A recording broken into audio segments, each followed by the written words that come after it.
Лишь в минувшее воскресенье Алания дома обыграла Ангушт, а сегодня уже принимала Ставропольская Динамо ГТС. Зрителей было не так много, время для рабочего дня неудобное, а болельщики еще не забыли скандал, развернувшийся в прошлой игре, когда им запретили проносить на стадион национальную атрибутику. В последних турах Алания преобразилась, и этот матч команда начала настолько активно, что лидеры таблицы ошарашенно подсели к своим воротам.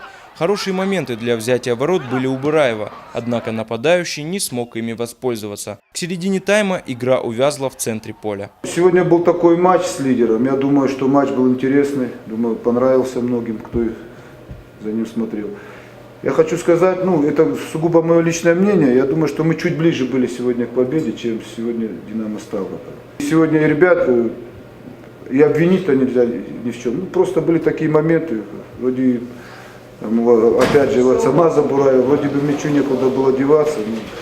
Это футбол, все бывает в жизни. Во втором тайме Алания продолжила атаковать. Креативно действовали техничные крайние хавбеки красно-желтых Давид Гатикоев и Тамерлан Базаев. Мяч держали хозяева поля. Гости смотрелись бледно и растерянно, не ожидали такой прыти от аутсайдера. Пару раз подвело невезение и еще раз невнимательность арбитра. Гатикоев врывался в штрафную, но был снесен защитником «Динамо», однако пенальти не был назначен.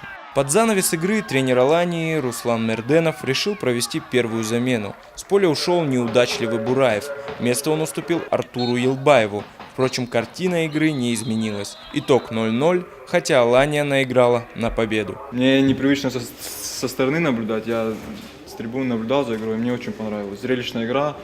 В принципе, у Ставрополя как таковых моментов не было, один удар издали. А так, Аце не повезло, он еще забьет, я уверен.